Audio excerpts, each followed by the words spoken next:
নমস্কার বন্ধুরা, আজ আমরা কথা বলবো বলিউডের এমন একটি ক্লাসিক সিনেমা নিয়ে যা মুক্তির 60 বছরেরও বেশি সময় পরেও দর্শকদের হৃদয়ে একইভাবে জায়গা করে নিয়েছে। সিনেমাটির নাম ওয়াক্ত। এই ওয়াক্ত নিয়ে পরবর্তী সময় আরও সিনেমা হয়েছে, তবে আমি আজকে যে সিনেমাটার কথা বলবো সেটা হচ্ছে 1965 এর ওয়াক্ত মুভি নিয়ে। এই ছবির নামের অর্থই হলো সময়। আর পুরো সিনেমাটি যেন আমাদের শেখায় মানুষের জীবনে সময় কত বড় ভূমিকা পালন করে। कैसे निकल जाएगा मुंशी जी, खून पसीना एक करके बनाए। मजे की बात तो ये है, ये तीनों बच्चे एक ही तारीख, एक ही महीने और एक ही घर में पैदा हुए। 1965 সালে মুক্তিপ্রাপ্ত এই চলচ্চিত্রটি সেই সময়ের অন্যতম বড় মাল্টি স্টারার ছবি ছিল। ছবিটি পরিচালনা করেছিলেন যশ চোপড়া। আজকের দিনে আমরা যে অনেক বলিউড সিনেমায় বিচ্ছিন্ন পরিবার আর এক হওয়ার গল্প দেখি, তার অন্যতম পথ প্রদর্শক ছিল এই ওয়াক্ত। এই গল্পের মূল ভাবনা ছিল একটি সুখী ও সমৃদ্ধ পরিবার। अरे मैं तो भूल गया। ये ओलियो पुचू अब तो সবকিছু ঠিকঠাক চলছিল, আনন্দ, নাচ, গান সবকিছুই। কিন্তু হঠাৎ একদিন একটি ভয়াবহ প্রাকৃতিক দুর্যোগ তাদের জীবনকে সম্পূর্ণ বদলে দেয়।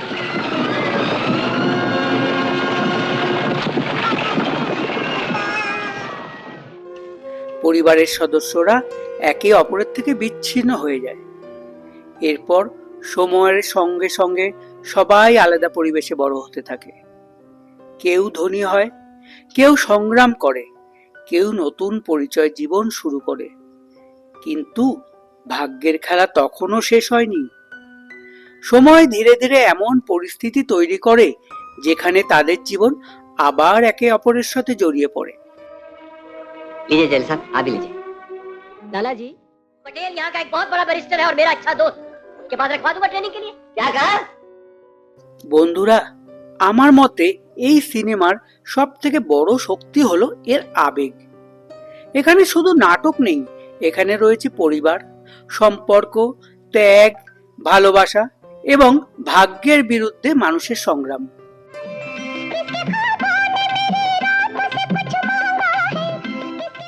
অনেক পুরনো সিনেমা আজ দর্শকদের কাছে ধীর গতির মনে হতে পারে, কিন্তু ওয়াক্ত সেই দিক থেকে এখনো বেশ উপভোগ্য। आज की शायरी समझने के लिए इसके माहौल और इसके पस मंजर को समझना निहायत जरूरी है। আমার মতে এই সিনেমার সবচেয়ে বড় শক্তি হলো এর আবেগ।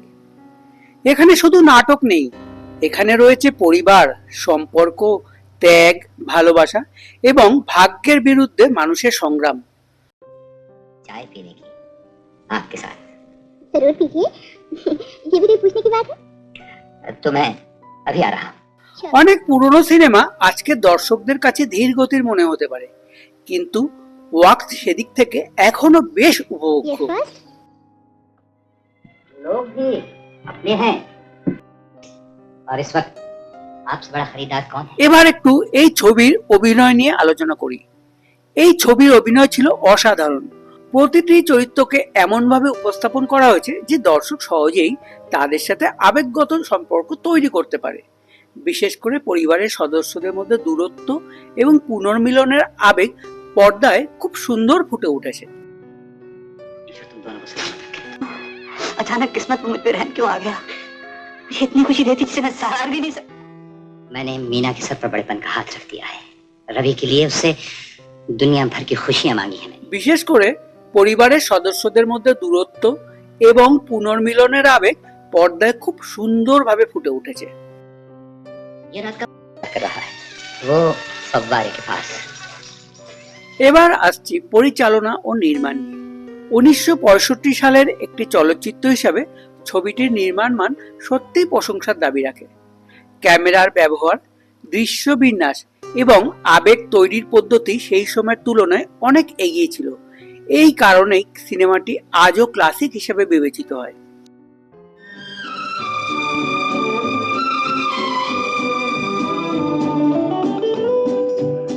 পুরনো বলিউড সিনেমার একটি অন্যতম বড় আকর্ষণ ছিল তাদের গান, আর ওয়াক্ত সেই ঐতিহ্যটাকে দারুণভাবে ধরে রেখেছিল।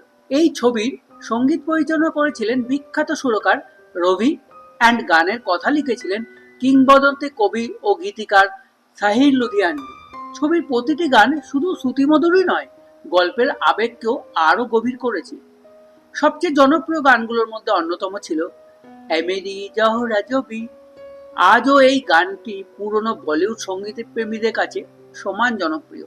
ऐ मेरी ज़ोहरा जबी तुझे मालूम नहीं तू अभी तक है हंसी और मैं जवान तुझ पे कुर्बान। বিশেষ করে এর সুর এবং কথার মধ্যে এক ধরনের আন্তরিকতা আছে যা সময়ের পরীক্ষায় টিকে গেছে। আরেকটি স্মরণীয় গান হলো আগে ভি জানে না তু। पीछे भी जाने न तू जो भी है बस यही एक पल है। এই গানটি শুধু একটু রোমান্টিক গান নয়, বরং সময় এবং জীবনের অনিশ্চয়তা নিয়ে গভীর একটি অনুভূতি প্রকাশ করে। এছাড়াও ওয়াক্ত সে দিন আর রাত গানটির ছবির মূল ভাবনা বা ওয়াক্তের গুরুত্বকে সমানভাবে তুলে ধরেছে। কন আয়া কি নিগাহ মে গানটিতে রয়েছে রোমান্টিক আবেগ, যা সেই সময়ের বলিউড সঙ্গীতের সৌন্দর্যকে ফুটিয়ে তোলে। অন্যদিকে দিন হ্যায় বাহারকে এবং হাম জব সিমত কে আপকি বাহো মে গান দুটি ছবিতে আনন্দ, ভালোবাসা এবং সম্পর্কের উচ্চতাকে আরো জীবন্ত করে তুলেছে। আমার মতে ওয়াক্তের সাফল্যের পিছনে এর গল্প ও অভিনয়ের পাশাপাশি সঙ্গীতেরও বিশাল অবদান রয়েছে। আজকের দিনে অনেক দর্শক হয়তো ছবিটি গল্পের জন্য এটি দেখবেন, কিন্তু গানগুলো শুনলে বুঝতে পারবেন কেন সেই সময়ের বলিউড সঙ্গীতকে এখনো স্বর্ণযুগ বলা হয়। No questions. আপনি যদি দ্রুতগতির অ্যাকশন সিনেমা খুঁজে থাকেন তাহলে হয়তো এই ছবি আপনার জন্য নয়, কিন্তু যদি শক্তিশালী গল্প, পারিবারিক আবেগ এবং ক্লাসিক বলিউডের স্বাদ নিতে চান তাহলে ওয়াক্ত অবশ্যই একবার দেখা উচিত। लड़की या उसके घर वालों को इनकार है। कौन लोग हैं वो? लोग भी আমি যদি রেটিং দিতে চাই তাহলে এই মুভির গল্প দেব 10-এর মধ্যে 9, অভিনয় দেব 10-এর মধ্যে 9, আবেগ দেব 10-এর মধ্যে 10, সঙ্গীতে 10-এর মধ্যে দেব 8.5 এবং সব মিলিয়ে 10-এর মধ্যে 9। चिनॉय सेठ, आपने कभी मोहब्बत के नए नए रूप नहीं देखे होंगे। जिस मोहब्बत के लिए कल मैं अच्छा बनना चाहता था, उसी के लिए आज बुरा बनना चाहता हूँ। আপনারা যদি ওয়াক্ত মুভিটি দেখে থাকেন তাহলে কমেন্টে অবশ্যই জানাবেন সিনেমাটির কোন অংশ আপনাদের সবথেকে বেশি ভালো লেগেছে। लक्ष्मी, तुम लोगों से बिछड़कर मैं कहाँ कहाँ ठोकरें खाता था। ভিডিওটি ভালো লাগলে লাইক করুন আর চ্যানেলটি সাবস্ক্রাইব করুন এবং পাশে থাকা বেল আইকনটি প্রেস করতে ভুলবেন না। আবার দেখা হবে নতুন কোনো ক্লাসিক সিনেমার রিভিউ নিয়ে। ধন্যবাদ।